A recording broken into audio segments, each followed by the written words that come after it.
Hi there. Welcome to the Sober Circle channel. Enjoy this speaker tape. For a few years, we've tried to get together up here. For some reason or another, fate was such that we didn't, and we visited a little while last night in the dark. We had breakfast again this morning together, so I really don't know him very well. I know about him.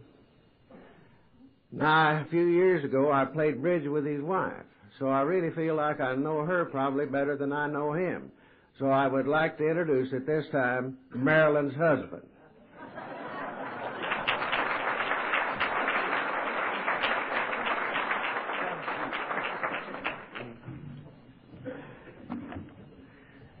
Thank you very much, Dan. My name is George, and I'm an alcoholic.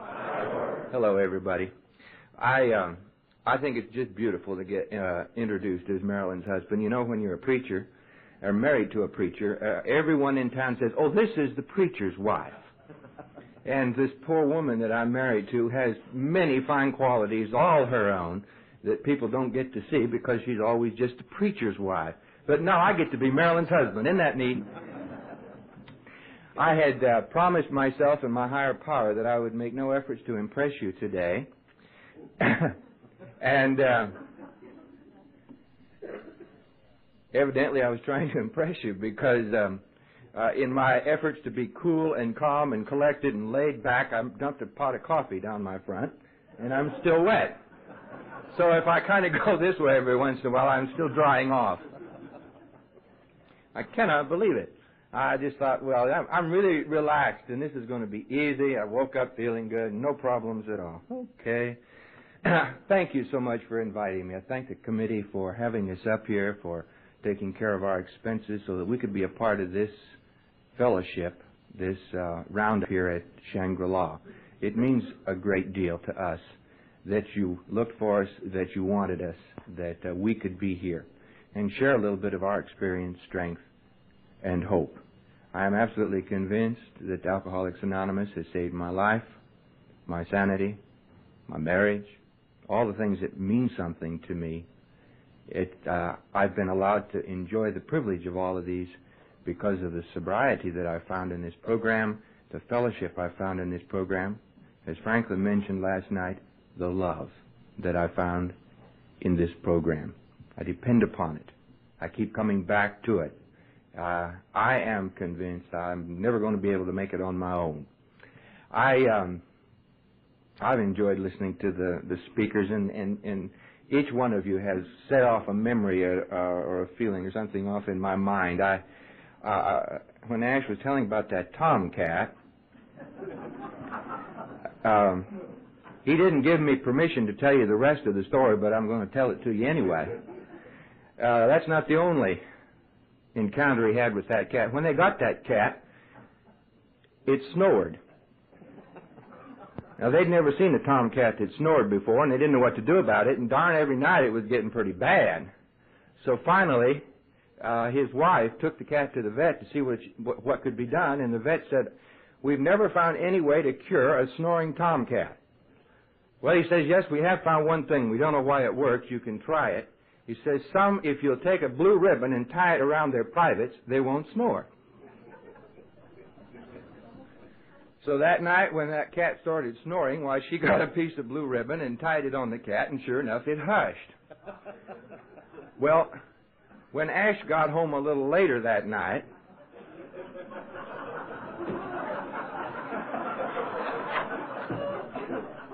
and he conked out, God bless him, he started to snore. Well, she didn't have any more blue ribbon, but she did have a red one, so she tried that. Well, next morning when he woke up, he looked down, and then he looked over at that cat, and then he looked down again, and he said to the cat, "I don't know what we did last night, but whatever it was, we took first and second place."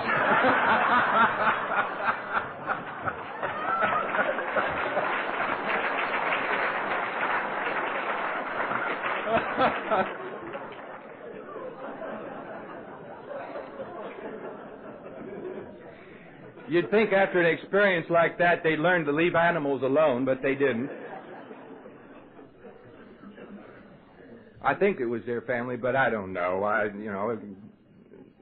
These kids decided that they wanted a bunny rabbit. And the mother explained to them they could have the bunny rabbit if they took care of it. If they fed it, if they cleaned the cages, they could have it. But if they didn't take care of that bunny rabbit, out it went. They'd take care of it. They promised, crossed their heart. So they got the little bunny rabbit, and they called it Danny. And, oh, they loved Danny. Those kids played with Danny night and day. And they fed it, and they cleaned the cage for about 2 weeks. And then first thing you know, Mama's cleaning the cage and feeding Danny. And she says, okay, that's it. Danny's got to go. Expecting the kids to hit the ceiling, of course. But they were surprisingly tranquil about it. They said, well, yeah, he is pretty hard to take care of and pretty messy and does cost a lot to feed him. She said, I know, but children, I told you what was going to happen if you didn't take care of that rabbit, and you didn't, so Danny goes today. And the kids said, Danny, we thought you said Daddy.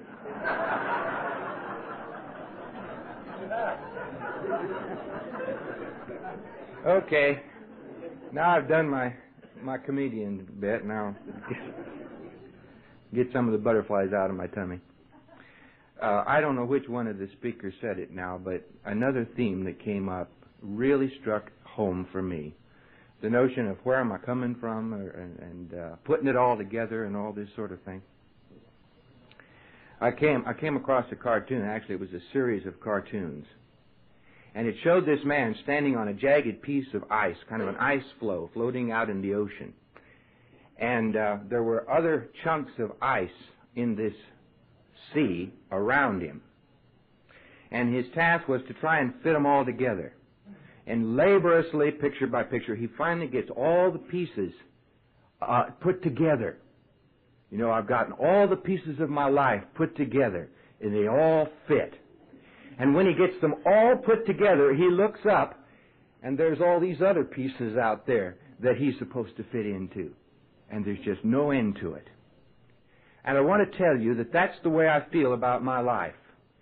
I work and work and work at trying to put the pieces together. And I get them put together, and they look so beautiful. I see it so clearly.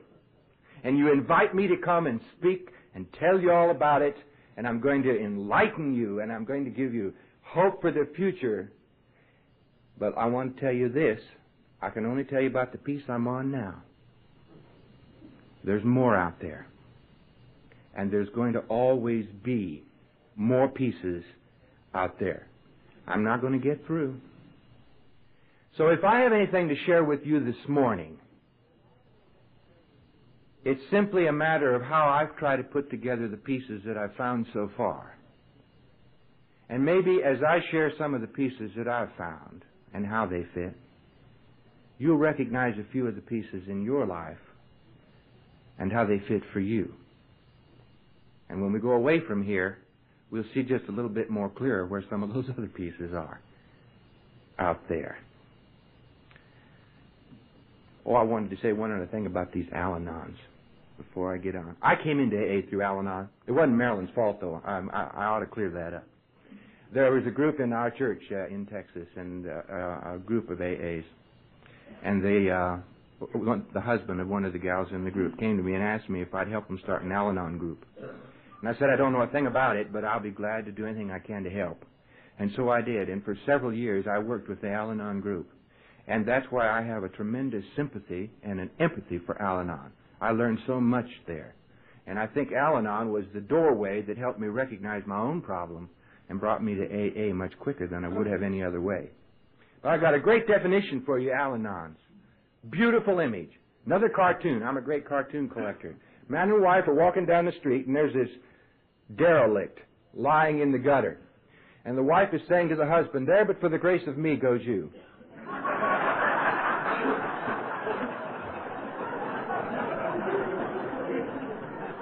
Sound right?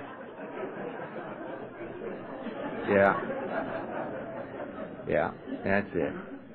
Well, how did I get here? What was it like and what happened? Who knows where the trouble began?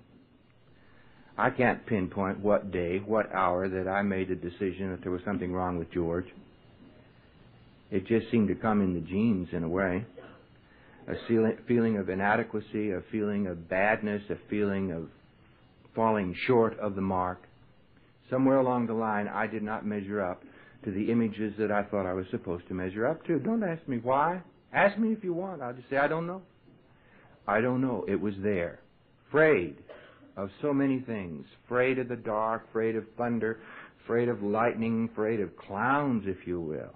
Even afraid of clowns. I can remember going to the circus, and here came the clowns, and I'm screaming as I climb under a chair. You know. And these dumb clowns, they don't want anybody crying. They all come trotting over. What's the matter, Sonny? And I'm going, yeah! The closer they get. Even had nightmares about them. Afraid to fight, couldn't compete in sports. I couldn't hit a ball with the bat if you offered me $100. There just wasn't any symbol, any tag, anything I could hang on myself that made me feel like I was a good person, that I was a right kind of person. One of the earliest memories I have, one of the earliest feelings that I can still identify with, and it's still alive in me today, is getting down on my knees by my bed at night. My dad was a great one for kneeling beside us kids when it was bedtime and to say our nightly prayers and saying, now I lay me down to sleep. And this was serious business. I pray the Lord my soul to keep if I should die before I wake. And it seemed very apparent to me that that was a real possibility. If it weren't, why did we have to say it every night? I pray the Lord my soul to take. And then went on, God bless Mommy and Daddy and my brother and sister, you know. And then the clinker, and please make me a good boy. If there's any theme that goes right down to the very earliest memories of my life, it was that plea, please make me a good boy. And I want to tell you something, friends. You don't have to ask to be made a good boy if you are a good boy. And those that got to ask it night after night are getting the message loud and clear. There's something wrong with me. There's something wrong somewhere. I didn't know what it was. And please don't think I'm knocking the prayer.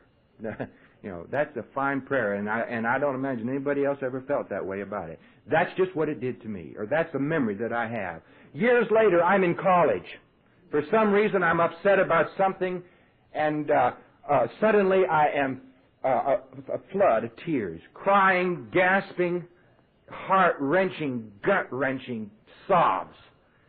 And I'm on the floor with my head in my mother's lap, blubbering away. And what am I saying? I want to be good. I want to be good. And why do I want to be good? Because I'm not good. There's something wrong somewhere.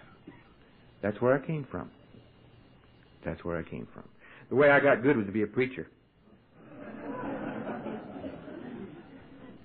I made a dangerous bargain. You know, I figured those that worked for the big G are good. Of course, there was a problem in there because I also had been told that you don't hire on, you get called. And I hired on. Now, there's a problem. That is a problem. How do you get to convince God that He really wanted you to be His preacher all along, you know? It was pretty iffy. And I thought, well, fake it till you can make it, you know, stick around, and surely He's going to recognize your great qualities. But you haven't got any great qualities. I'm a bad boy. That's why I hired on in the first place, in order for Him to make me good. I've gone down the sawdust trail so many times that I know every word by heart. I don't know how many times I've been saved, and every time I think, this one worked, you know. Next day, hell. You know. That's where I was. Same old nasty thoughts and the same old nasty habits. Everything is there just like it was before. But I kept trying. I kept trying. Went on to seminary, and it was while I was at seminary that I found an alternative release to my sense of inadequacy. That's when I found out the promise contained in that glass. I'd always been curious about it, by the way. It always seemed like such a charming thing. Everyone that tried looked so cool, debonair. And I was standing over in the corner. You know, I'm a bad boy in the first place, and if I ever get started with that stuff, boy, will I be bad. You know? So I didn't dare. I finally got my courage up. I was at my uncle's home. He's a captain in the Navy, retired now. But that time, he was captain of a ship, and they lived in Newport, Rhode Island. I was spending the holidays at Christmas with them, and they had an open house for the officers, whatever. And they had a Christmas punch. And I had a glass of Christmas punch. And that was beautiful, delicious, fantastic. That wonderful, magical thing that I just knew was going to happen, happened. It went through every nerve in my body. I tingled and I glowed. And I couldn't believe, hallelujah, at last. And I was back for my second cup, just like that, you know. The second one wasn't as good as the first one, but I've never forgotten it. And I kept on trying. By the end of the evening, I was thoroughly drunk, and I knew what the magic was, and I liked it. And here it is, about 1 o'clock in the morning. I'm having one more cup of Christmas punch. I'm looking across the room at my uncle, and I'm thinking, oh, he's the nicest man. I just love him. I didn't know I loved him so much. I just love everybody. I love the whole world. It's marvelous, you know. And I went downstairs and took a shower. What I needed a shower at 1 o'clock in the morning for, I don't know. But there I am standing in the shower singing, joy to the world, the Lord is come, you know. And his name was Jack Daniels.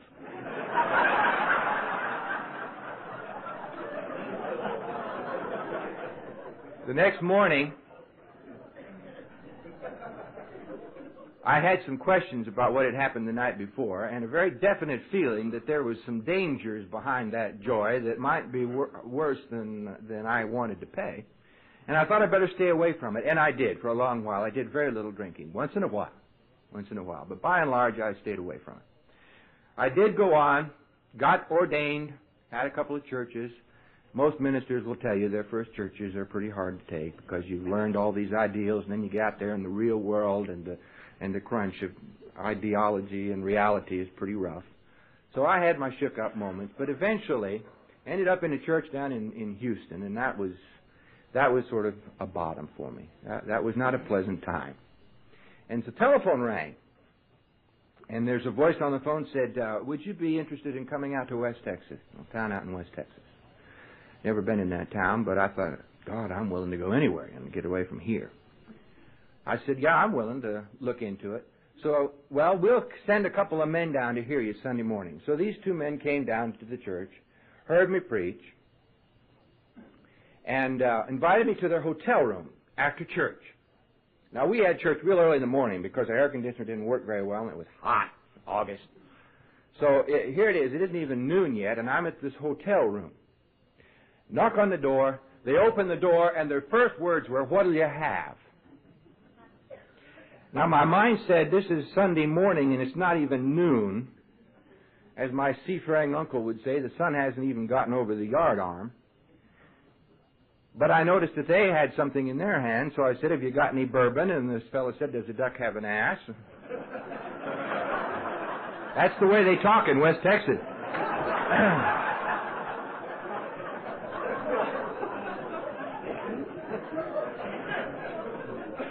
So I had a bourbon and a very clear impression that God was calling me.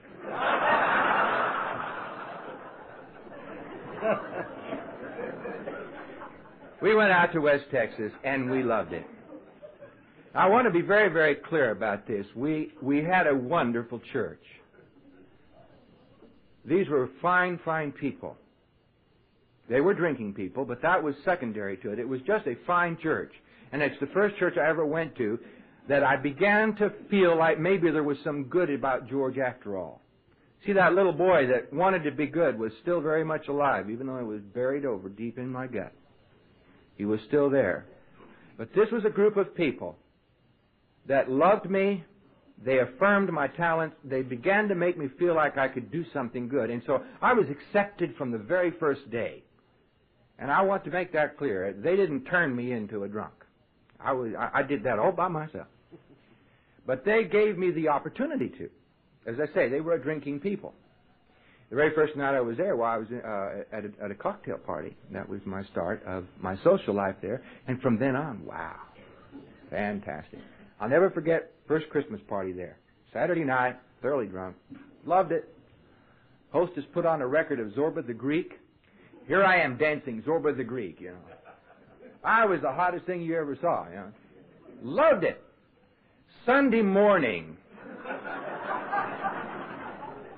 I'm standing in the sanctuary of my church, bright and early, before the altar, having a discussion with my higher power about what had happened the night before.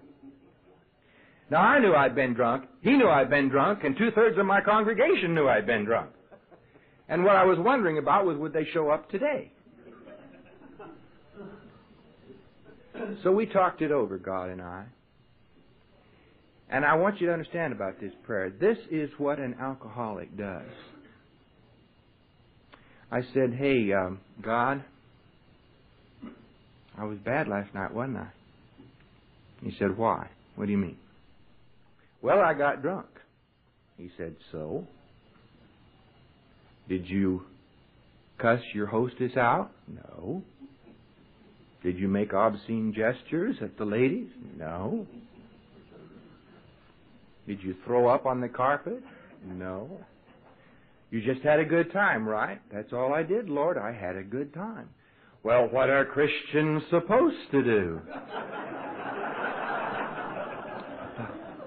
That's right. And this keen alcoholic mind of mine went on to say, do you suppose that's why you called me up here, to show people how much good time Christians can have? Aha, now you're catching. I says, why not? You got anything against drinking? No. So I accepted as my Christian responsibility to go to every party I could go to and get as drunk as I could get to show people how happy Christians can be. And for 6 years it worked great. I was a big man. I could drink a lot, and I didn't show it much. I could keep my sophistication or my suave, my cool, what have you. I didn't embarrass people by my drinking. I just had a good time, and I showed them what Christianity can do for you. It really can make you happy. But the day would come when that little boy, that bad little boy inside, would start to grow. And the alcohol, instead of just that thing I did to show people what a good time Christians can have, became a crutch. It became something I needed. It became something I had to have. I didn't realize it all at once. I wasn't aware of what was happening. One day I realized that it would be a pleasant thing to take a glass of bourbon down to the church while I was writing my sermon. Why not? You know, who cares? Call that being inspired by the spirits.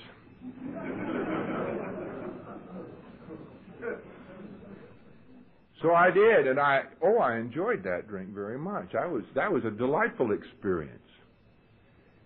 The only problem was I'd finish the drink before I finished the sermon, and I'd have to go back to the house to pour another one, you see.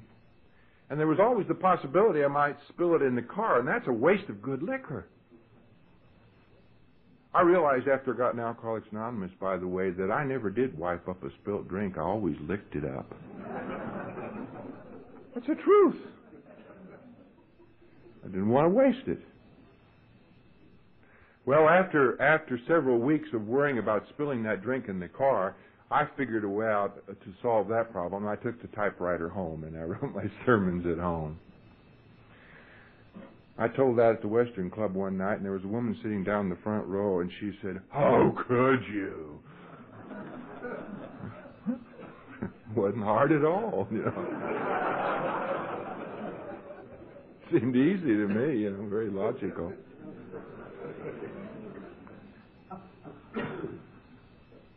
These were the days when I would go to a party, and when I'd come home at night, I'd lie down in bed, and then I'd remember, oh, God, because that bed was falling out from under me, and the only way I could sleep was to put one foot on the floor. Remember that? Those were the days when I realized I'd have a drink, and for some reason my head was packed in cotton wool, and everything was fuzzy out there. I didn't hear too well, and I didn't see too well. And I think, gee, I didn't mean for that to happen. I just wanted to have a good time. But that's where it had come. That's what was starting to happen to me. It all came to a head when I had to go on a trip out of town. I went up to Borger, Texas, where I was going to be speaking to a church group. I had a responsibility to instruct and inform people on the process that young men go through to become ministers in our denomination. I'm Presbyterian, by the way. Everybody wonders what kind of a preacher is that guy. Presbyterian. They get the blame. Went up there to tell them about how this young man would be taken under care to become a candidate for the ministry. I got to my motel room. I was going to be on a several days trip here, so I had brought my bottle with me, broke out my bottle, had several drinks, and my host pastor came to the motel to pick me up and take me out to dinner. Well, he saw what condition I was in and decided that maybe the best treatment for me would be Mexican food. So we went to a Mexican restaurant. I guess he figured a little chili con carne would, dull the edge. I wasn't about to have that edge dulled, I guarantee you. I just drank beer with my meal, After the meal, I said to him, I think I need to go back to my motel room to brush my teeth. And he said, do you think you can make it? I thought that a very strange question. What do you mean, can I make it? This isn't all that big a town. Sure, I can make it. Okay. So back to the motel we went. Here again, another clue about alcoholics. Normal people, they go, if they want to have a drink, they have a drink. I'm standing there at the window, peeking out of the curtain to be sure that guy's backed out of the driveway before I pour my drink. Right? Well, he did back out. I poured my drink, enjoyed it, thought I'd better have another one. Then I brushed my teeth, got in my car, and started over to the church for this meeting. A very peculiar thing happened. I made a turn, and the road disappeared. And I realized, I'm back in the cotton wool again. I can't see a hair. Now, back at home, that was what I was called for, to get drunk and show people what a good time Christians have. But the people in Borger hadn't given me those instructions, you see. And I thought, oh, my, I'm in trouble. I've got to go to a church meeting, and I'm already drunk. Well, did a lot of praying. No promising, by the way.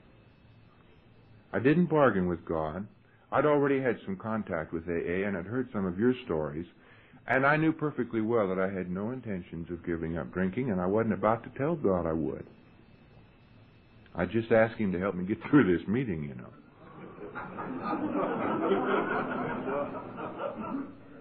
I don't know whether He helped or not, but I got through the meeting, got back to the motel, drank some more until I passed out. The scariest part of that story to me is what happened the next day. I get up, I shave, dress, drive out of town, and not once do I ask, was there anything inappropriate about what I did last night? It was as if it had never happened. I drove on to Fort Worth, where I was going to meet a friend, hoping to have a job interview for a big job down in Atlanta. Walked into the lobby of the hotel in Fort Worth, and my very first words were, "Hi, Bob, where's the liquor store?" And got a bottle and started in again. That's what I mean about liquor becoming so important. First thing in my life, it was my higher power. Well, I had my interview, but of course by that time I was already in the cotton wool again. I couldn't understand the question and didn't give a damn anyway. Who wants to go to Atlanta with an old stodgy guy like that, So 12:30, 1 o'clock in the morning, and the party's over, and I'm up on the 12th floor of this motel. hotel, whatever. It's raining, and I'm alone. I can see it so vividly. I stood there against this plate glass window that from ceiling to floor, and the raindrops would hit the glass, and I was trying to touch the raindrops and following them down the glass until I was all huddled up in a ball on the floor. And they were out there, and I was in here. And somehow or other, everything was out there. And I was in here, all alone. And I was very sad. Well, the next morning when I got up, I was feeling a bit bad. And as I drove out of town I was heading towards San Antonio. I had some friends who wanted to visit there. And once more, I'm talking to my higher power. And this time I am questioning what had happened the night before. And I said, you know, God, I didn't have the good time last night that I expected to have. And the reason I didn't have such a good time is because I was drunk. I don't know why I was drunk. I don't need to drink. I'm not an alcoholic. Am I? I knew about alcoholics. You met in my church. You had open meetings. You shared your story with me. I knew about the compulsions that you talk about. I knew all of those stories. I wasn't one of you. Was I? Oh, once in a while I'd lay off a bit, think maybe I hit the bottle a little too heavy. But then, you know, I could always lay off. So obviously I wasn't an alcoholic. So why lay off?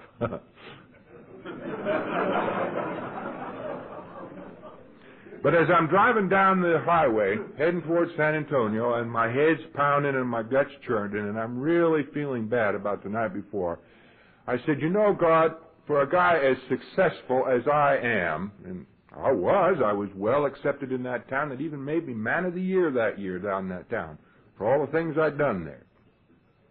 For a man as successful as I am, for a preacher as good as I preach, a husband as loving as I am, you wouldn't let me waste myself becoming an alcoholic, now would you? I just can't believe that. You'd stop me first, and I'm counting on you doing it. And I thought that was about the most generous prayer I ever prayed.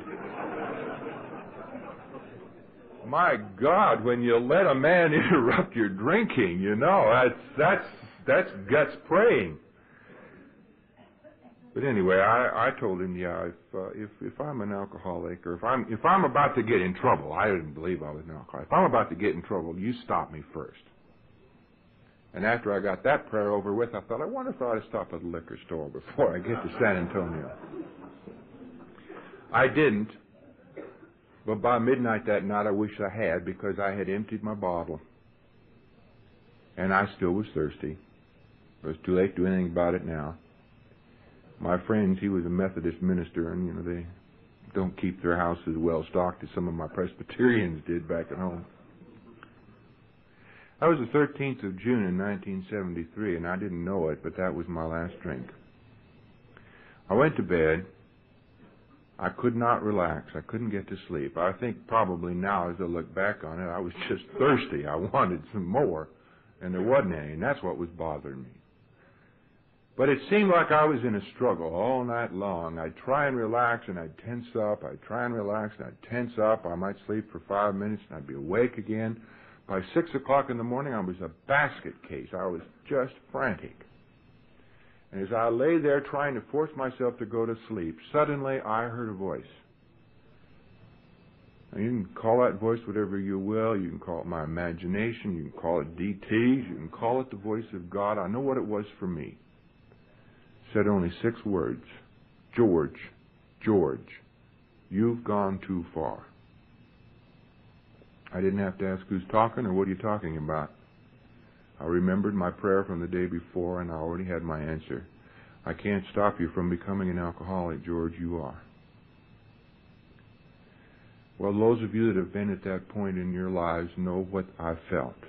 The panic, the guilt, the shame, embarrassment. World had come to an end. Just flew to pieces. Jumped out of bed, got some clothes on, went running out in the street. Here I'm out in a suburb of San Antonio, totally lost, but I'm trying to get away from the facts about George. And the faster I walked, the more they dogged me. Next thing I knew, I'm back in the front steps of my friend's house. I look at my watch. It's only 6:30, and I've been an alcoholic forever.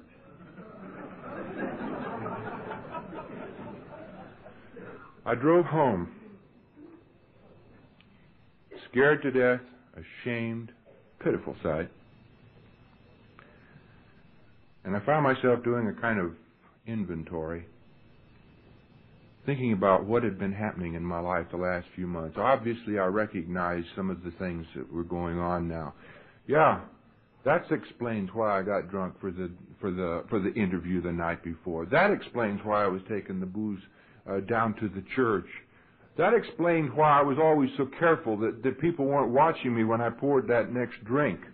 I'd gotten in a cute little habit of going home for about an hour before my wife came home from work. She's a nurse, and she worked in a industrial job there.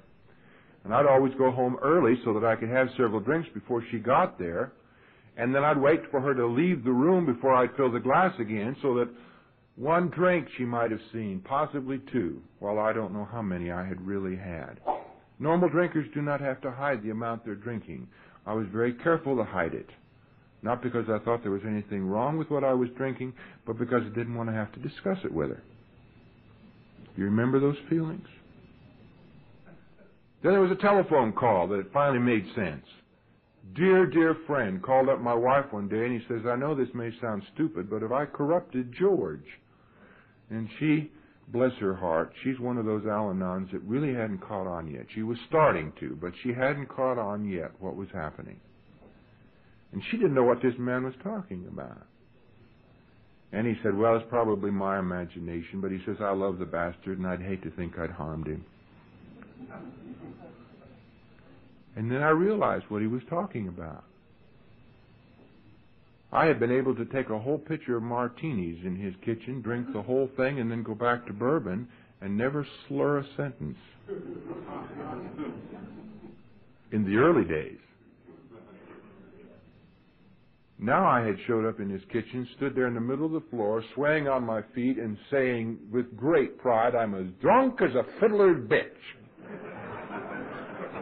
As if I'd accomplished some incredible miracle.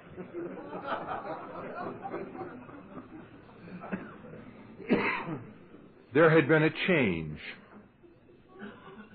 The pastor that he loved and respected and looked up to had become coarse and vulgar and out of control.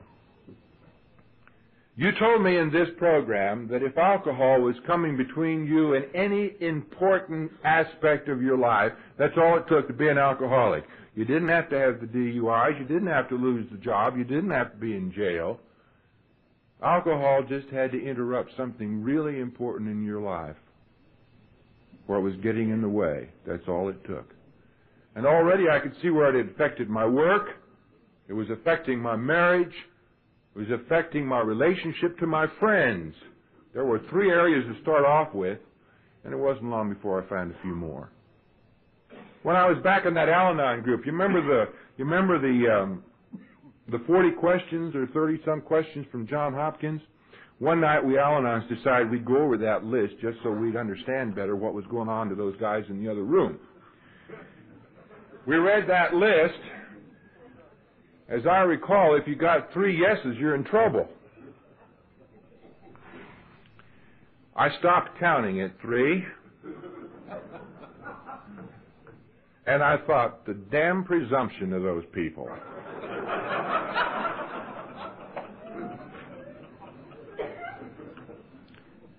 I wrote a book about all this later, and I was reading that chapter, and I was wondering which 3 questions was it that had zapped me. I went back and read the list, and this time I think I found about 14. You know, you get a little more honest the longer you stay in this program. I went to Alcoholics Anonymous not because I wanted to get sober. I just wanted to tell some people how awful it was, this horrible thing that had happened to me. I was scared. I felt like a leper. I felt like I had committed the unforgivable sin.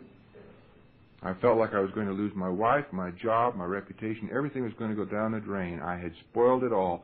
That little boy who was no good had finally won. And now I was a grown man that wasn't any good. And everybody was going to know it. Now, I could not go to the AA group that met there in my church. Heaven forbid. Small little town like that, it'd be all over town by morning. But I did go up to Lubbock, drove 40 miles up the road where I could protect my anonymity. That first drive to an AA meeting, that was a peach. I drove up the road trying to think of some new way to announce to the world that George is an alcoholic. I had to do it in a dramatic fashion, of course, that would catch everyone's attention. I look back, and the feelings, the overall feeling in the back of my mind was that every newspaper in the country has stopped its presses waiting to see if George will get there. And tomorrow morning it'll be on the headlines, you know, George is in AA. That's how important it all seemed to me. How desperate it seemed. One thought was kind of making me feel halfway decent about the whole thing. I've been around Al-Anon and AA long enough to know that you love the new man, and you made over him. And I thought, I'm the new man, and they're going to make over me. So I was looking forward to all that patting and loving. And would you believe that there were 2 new men there that night?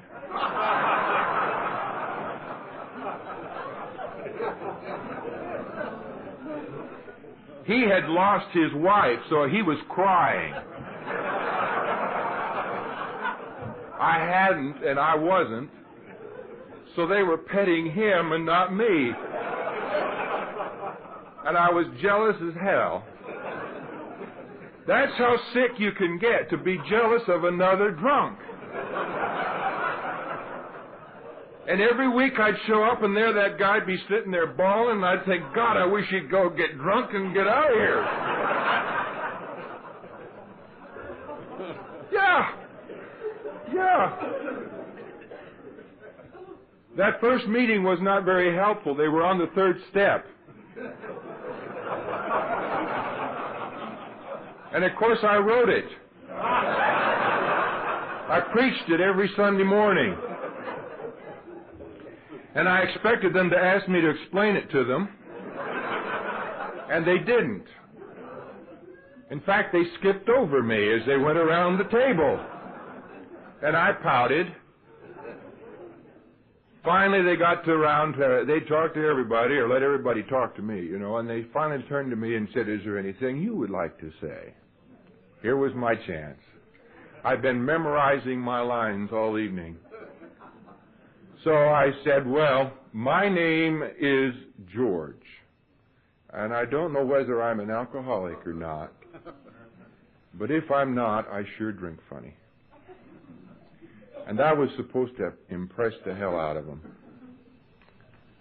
But it didn't.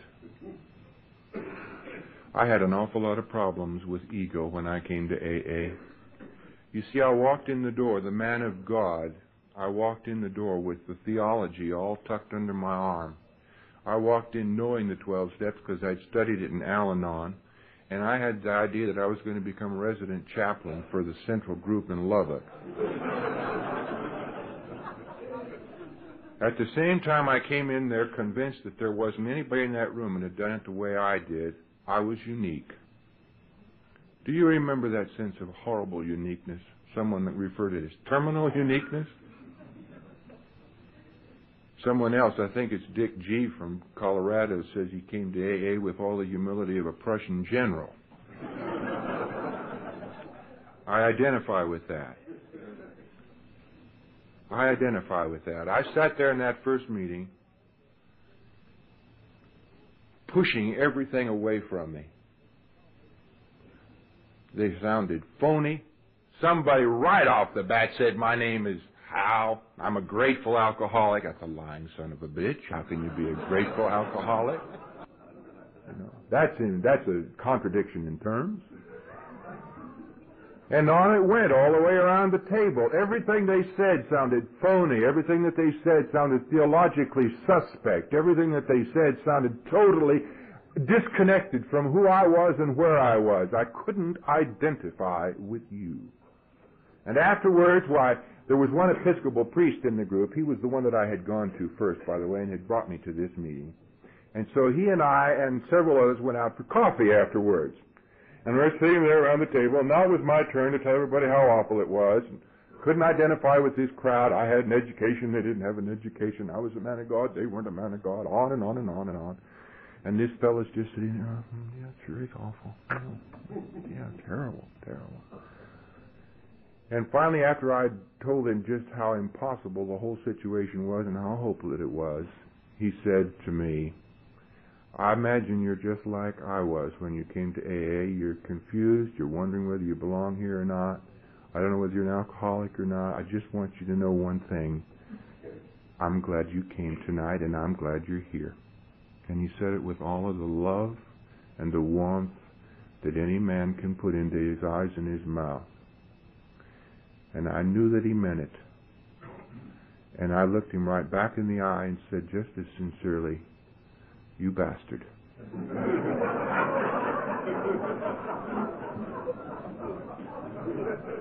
Because you see, he was glad I was a hopeless drunk.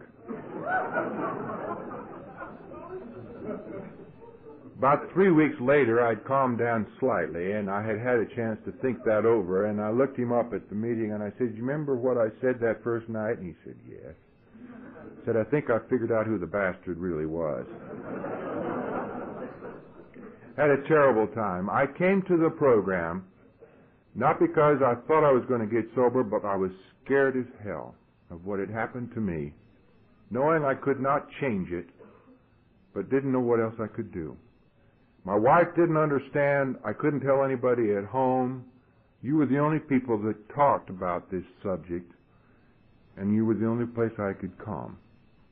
But I didn't know that you could help me. You see, I had it in the back of my mind. I did this to myself, and God will not help me. He helped you because you didn't know any better. But I did. I knew from that Christmas punch back in Rhode Island years before that if I ever got serious with this drinking, this was going to happen to me. And I had reneged on God. I had double-crossed him. I hadn't kept my word. I'd become a hopeless alcoholic. And he wasn't going to help me.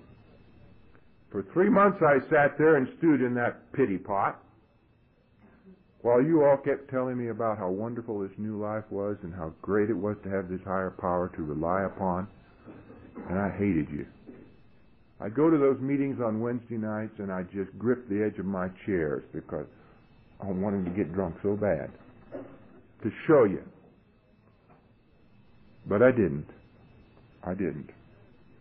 Then one night I was up there in that central group in Lubbock, and my Episcopal priest friend couldn't be there that night, neither could this other fellow, and I looked around that room and realized I didn't know a soul in that room, not a single one. And I knew why I didn't, because I was trying to keep my anonymity. And I had thoroughly succeeded. You know, you tried to speak to me, and I just sort of put my head under my arms. And this one night I sat there and I looked around that room at all those smiling faces and all those warm words. And I was so lonely and I hurt so bad that I could not face it one more night. I've got to have some help somewhere. And there was a fellow walked past me. I didn't know his name, but I recognized his face as being one of the men that had gone out for coffee with us. And I said, hey, would you sit next to me tonight? And he said, sure. And he did. He sat down next to me. He visited with me. After the meeting, he took me out for coffee, talked some more, showed some real interest in me, acted like he liked me, that he really enjoyed spending time with me. And as I drove home afterwards that night, it got through this dumb skull of mine, that guy loved me. He loved me. A total stranger. And if a total stranger can see worth in me and love me, maybe God can too. And that is when I came to believe. You know, the big book said that we came to believe that a power greater than ourselves could restore us to sanity. And I had been hung on that word could. He could, but he weren't going to. Not me. And every time they said, rarely have we seen a person fail, except those, you know, who are constitutionally incapable of being honest with themselves, I hung on to that except with every ounce of strength in my body. That's me. I'm the exception. It can't work for George. When I am with people now who are struggling to come to grips with sobriety, I remember that. I remember how tenaciously I clung to that conviction, it won't work for me. Not just because I was perverse, but because I was afraid to believe. You see, what happens when you and I come into Alcoholics Anonymous and come to believe, we have to start hoping again, and hope costs. While I was still in the bottle, there was no hope left, and I didn't have to do anything. I could give up. I was not responsible. Y'all would take care of me or leave me alone, pass me by. I was hopeless. But if I ever once started to hope again, I had to start washing my own face, tying my own shoes, walking my own walk, accepting responsibilities for my own decisions, being a human being once again.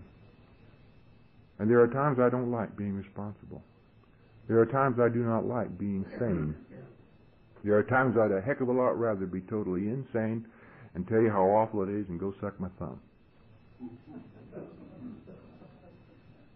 But this man got through the shell. And he communicated to me the fact that he believed in me. He had hope for me. It was going to be all right. And that's when I began to hope. And my life in Alcoholics Anonymous has been a series of awakenings ever since then. Hadn't all been easy. You know that perfectly well. That 4 steps scared the pants off of me. God knows what I thought I was going to find when I went looking at that 4-step.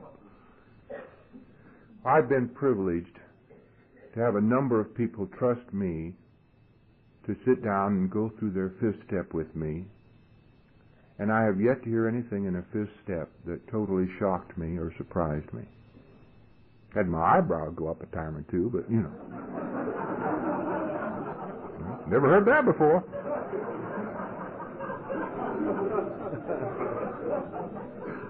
But when you come right down to it, the human animal is capable of just so much, apparently.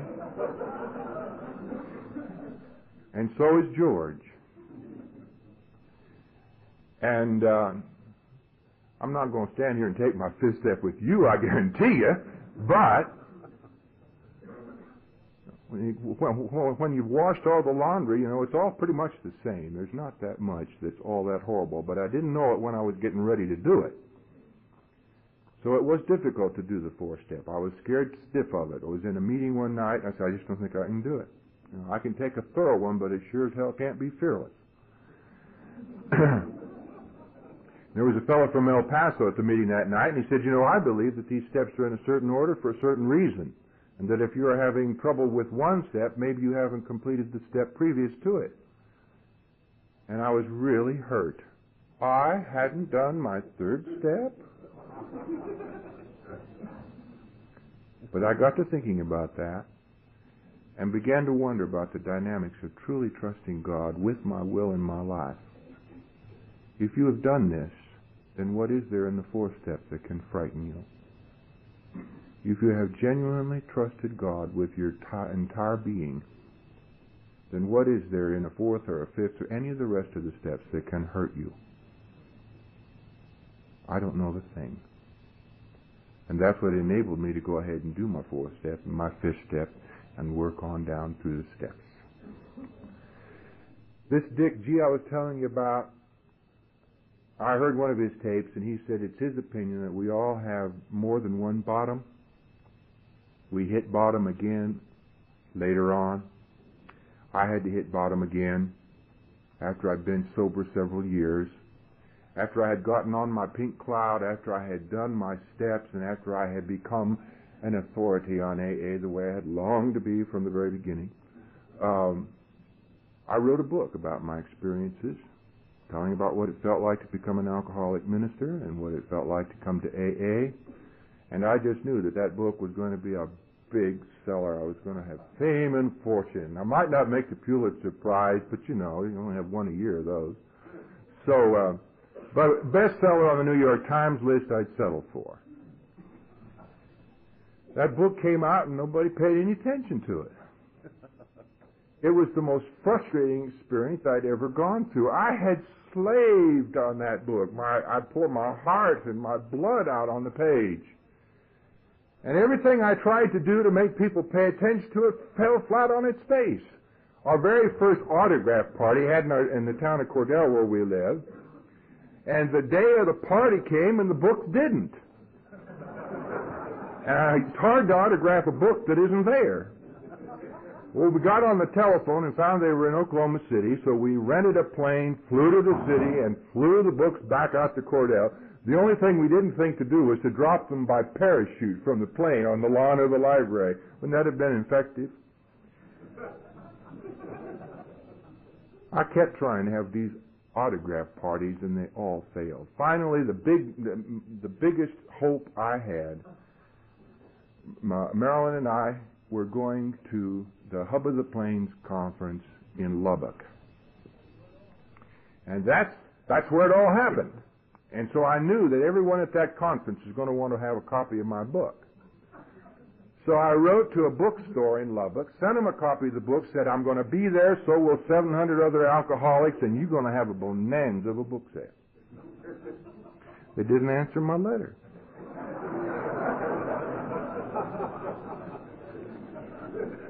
I thought, well, the people are so busy ordering books, they haven't had time to answer my letter, Got to Lubbock, and I got my little sweaty palms on the telephone and called them up. Did you get the book? No.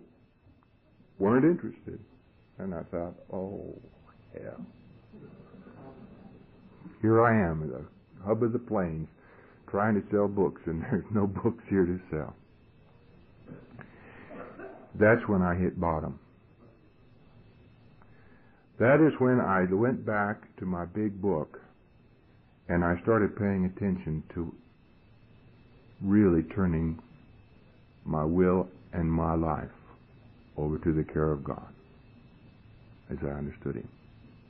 I have a tremendous sponsor. He's here today. I'm proud that he's here. I had tried to explain to him earlier how I worked the third step. I kind of had a unique third step opinion. I turned my care over to God while I kept my life to myself. I said, I just let Him do the worrying while I do the talking. My sponsor kind of shook his head in puzzlement, and that clued me in that something was wrong somewhere, but I didn't pursue the idea too much further. After all, I still was enjoying my will. But after I got back from Lubbock, I called him up and I said, I think I need to do that third step over again. And that's when I got into the big book. And I started reading this big book, and I started underlining this big book, and I started paying attention to what this big book was trying to tell me. I began to believe that the experience of other alcoholics had something to offer me that I could use that would straighten out my life. It has been hard for me to surrender my will. Every time I think I have successfully done so, I realize I have picked it up again in some other area. But I keep on trying, because I have also learned that when I hold on to my will, I get sick. And when I want to have things done my way, something wrong inevitably occurs. Even with the best understanding in the world. After all, who could go wrong when you want a book to sell? I'm going to grace the whole world, am I not? But I had to turn loose of it. And I'd like to tell you that I got down on my knees, offered God that book, and turned loose of it, but it took me 2.5 years. I really have now. Last year, my royalties on that book for the United States and Canada was $4.84.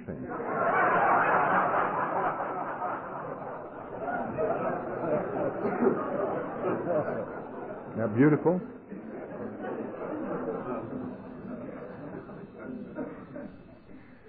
But I'll tell you something else.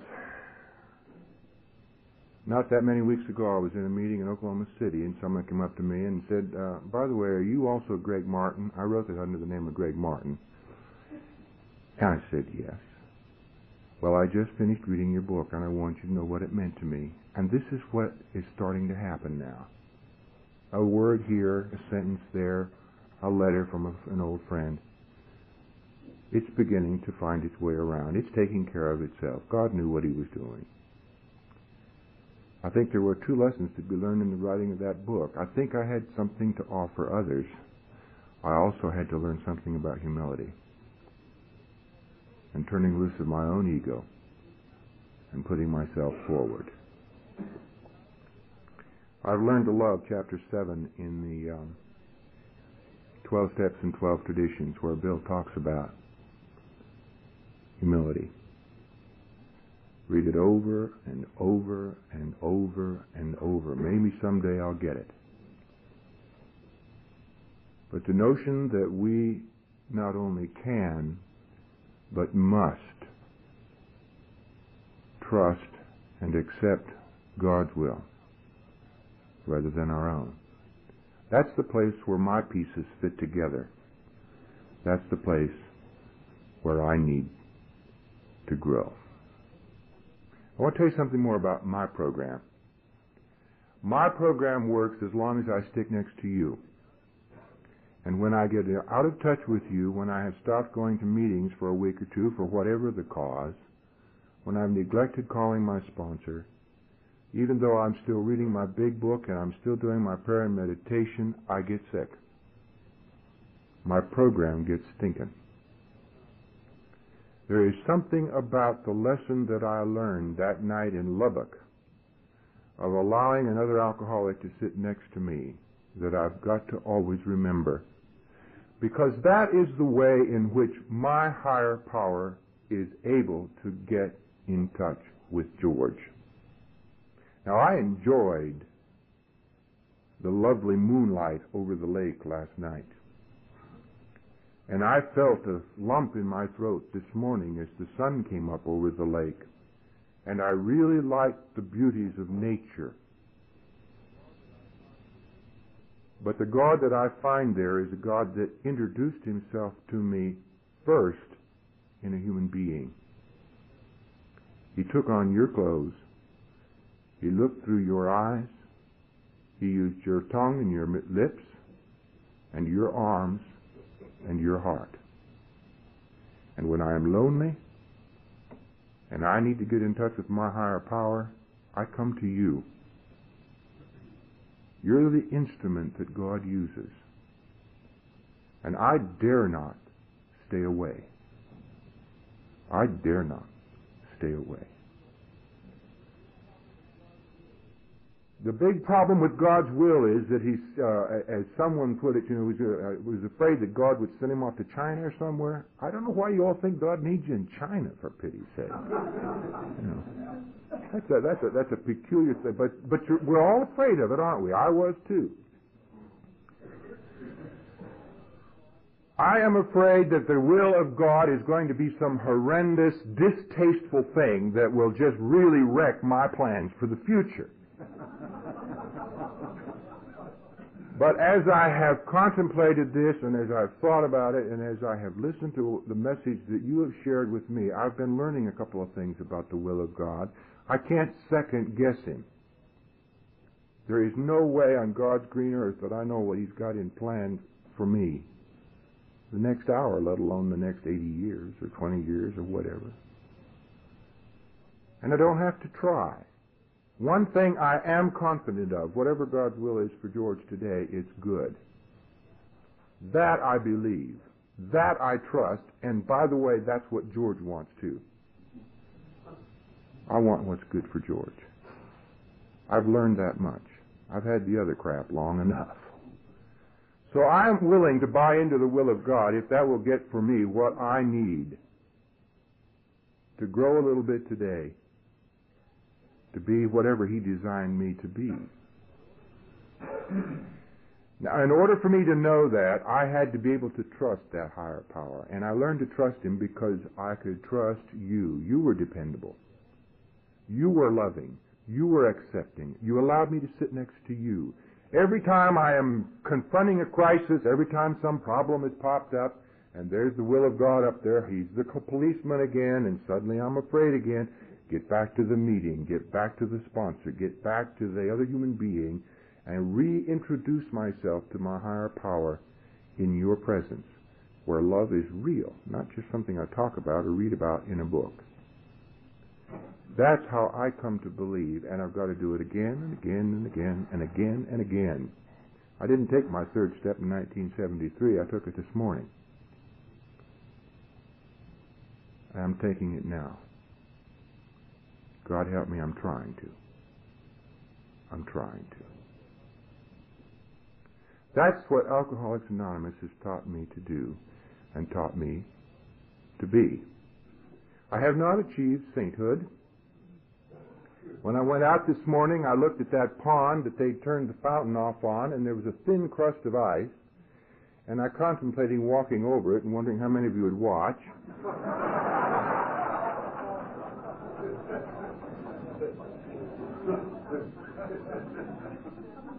But I didn't do it. I spilled coffee down my front instead.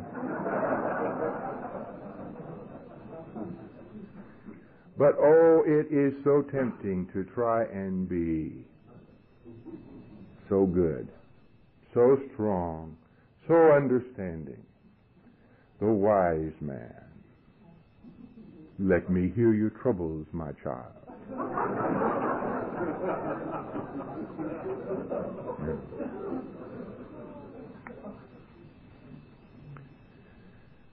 I have a different image today. The image I've got is that puzzle putting together image where you're putting together your puzzle and I'm putting together mine. And somehow or other some of these pieces, for all their peculiar shapes and jags, fit together. And as I watch over your shoulder and I see what you do with one of your pieces, I say, hey. And you're looking over my shoulder and you say, oh, is that the way? And you see, and we kind of compare. Some of the pieces don't fit the same way. That's all right. You can't take my program and make it work for you the way I make it work, and I can't take your program for me and make it work. But the general principles that have been laid down in this book, that we are trying to carry out one day at a time, allows us the space and the freedom to work on those pieces. And we do not have to be afraid. Isn't that wonderful? We do not have to be afraid. When I took my first 4-step, I found, just as Franklin did, that overriding everything else was that all-consuming fear. And if there was any name to the fear, it was a fear that I was going to be found out. I was going to be exposed. Sure tip-off to that kind of fear, by the way, is those dreams I used to have that I was preaching naked. That's an uncomfortable dream. And when I have that dream, I just preach real fast and hope nobody notices, you know.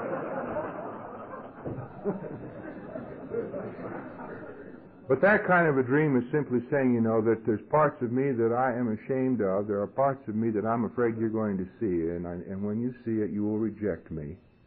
When you finally find out about that, you're not going to want to be around me. I'm going to be booted out. That's the underlying fear that was there. Today, much of it is gone, but it's not all gone. It's not all gone. I suppose it'll always be a part of me. Always be a part of my pilgrimage of trying to put those pieces together a little bit at a time. There's been some nice things that have come out of this. I've been granted a little bit of sanity. I didn't know just how insane I had become Because, you see, I hadn't had to go through the things that some of you had gone through, and so I came in here feeling very superior, very sane. I was going to inform you how the program worked, you know, and didn't know for quite some time the depths of my own insanity. But then I did have a dream that told me what was really going on. I used to have this dream frequently. In this dream, I'm dying. And it's the most luscious death you ever saw. I'm stretched out, languishing away, sort of like Greta Garbo and Camille, you know. Just so relaxed and so attractive. No aches, no pains, just listlessly going. And my wife is sitting by my bed, anxiously peering over me and holding my hand. And I'm saying, honey, you've got to accept it. I'm going to die. Do not try to hold on to me. And then I wake up from that dream, and I'd always have this sense of complete peace and complete relaxation. Fantastic feeling. I had this dream. I woke up, and I'm lying there thinking about, and suddenly I sat up and said, dying? I don't want to die, I want to live. I sat up on the edge of the bed, and I was trembling. The adrenaline was going through my body. Didn't have a stitch of clothes on, but I said, I've got to get out of this house. I get out in the backyard. I wanted to feel the grass under my feet. I wanted to feel the leaves on the tree. I wanted to feel the air blowing past my naked body. I wanted to feel alive. And I said out there in that backyard, God, I'm alive, and I want to stay alive. I do not want to die, and I don't want to dream that dream ever again. And you know I haven't. I haven't. But that dream told me that that's something that little boy had been trying to do for as long back as he could remember. He had been trying to die. Trying to die to all of the hurt. Trying to die to all the loneliness. Trying to die to all the guilt. Trying to die to all the shame. All the cowardice. All the bad things that he was. He couldn't solve them. The only solution he could think of was to die. If you're dead, they can't kick you anymore. I remember one time running across the schoolyard. I'd gotten in trouble. Don't remember now what I'd done, but I was trying to get away, and I couldn't get away. There was a teacher blocking my way. There was someone coming from behind. There was a spot of grass, and I threw myself down on that grass, and I tried to die. If I'm dead, they can't punish me. I learned the lesson that soon. And I had been keeping on that same lesson over and over and over again. And then I understood about that glass and all the times I died in that cotton wool. But you see, Alcoholics Anonymous gave me life and a zest for living. And I don't want to die. Not anymore. Once in a while, you know. Once in a while I say, oh God, did I buy into this, you know? And yeah, I say, yeah, I bought into this. I bought into life. And no matter how bad it is today, it's worth it. It's worth it. Something else happened to me that was quite a surprise. I was in my church study. Don't know what was going through my mind or why. But I was just sitting there feeling grateful. That's the theme of our conference this weekend. A sense of gratitude, a sense of peace, a sense of well-being. And I found myself praying, not God of my fathers or God of the universe, but my God. Thank you. Thank you for this day. Thank you for my life. Thank you for everything. I love you. And I stopped. And I thought, I love God. I have never said those words before in my life. I've told you to do it. Love God, love your neighbor as yourself, preached it time and time again. I believed it, but I had never said it. Suddenly I was saying it. And I thought, how did I come to say this? Where did those words come from? How did I dare? And I had no more than asked the question than I knew the answer. I said it because for the first time in my life, I love George. And for some reason, to be able to love George is to be able to love God. And to be able to love God is to be able to love George. We met. That's a beautiful feeling. That's a beautiful feeling. I agree with Franklin. Love. That's the overarching theme, and it's the overarching gift of this program. What is love? I'm going to become philosophical for a second. Nothing more nor less than that incredible eyesight that sees beauty and goodness and worth that will not go away, that we can count on and depend upon and build on. I'm to what I am today because you saw that in me. Even when I didn't want to see it. I didn't want to be responsible for it. I didn't want to have to carry the weight of it. You saw it. You laughed at me. You cried with me. You cheered me on. And I look back now and I see it in you too. I see it in you too. Perhaps the best way to describe it, when I was a kid, I grew up in Southern California. Out there in the spring we had a flower, a wild flower that grew up, called it lupin. It looks a little bit like the bluebonnets in Texas. And that was, to my eyes, the most beautiful thing that God ever created. I just loved those lupin, and I'd go out there in the spring and I'd pick a big old handful of lupin, and I'd come back to the house and bring my mother a bouquet of flowers. Problem was, Mother didn't like lupin. She just thought they were weeds. And here I'd come with my little bouquet and big smile on my face, and she'd say, "Oh, honey, please don't bring those in the house again, you know. I want you to have them, Mother." Well, Mother knew what you had to do to be a good mother, so she'd take the lupin and stick them in a water glass in the kitchen, and she'd leave them there for 15, 20 minutes, however long she could stand it, you know, out they'd go.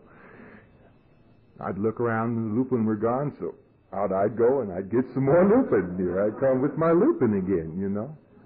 And the thing I remember about bringing Mother that lupin was that it never hurt my feelings that she didn't like them. It never hurt my feelings that she threw them away. Never bothered me at all. To me, they were something beautiful. And because they were beautiful, I wanted to give it to someone beautiful, somebody I loved. And that's all in the world that mattered. Alcoholics Anonymous has taught me that I have a lupin here, inside. Maybe no one else can see its beauty, but I can. God has given me the right to see it, to affirm it, to love it, and He's even given me the courage to share it and show it to you. Whether you see it or not really doesn't matter.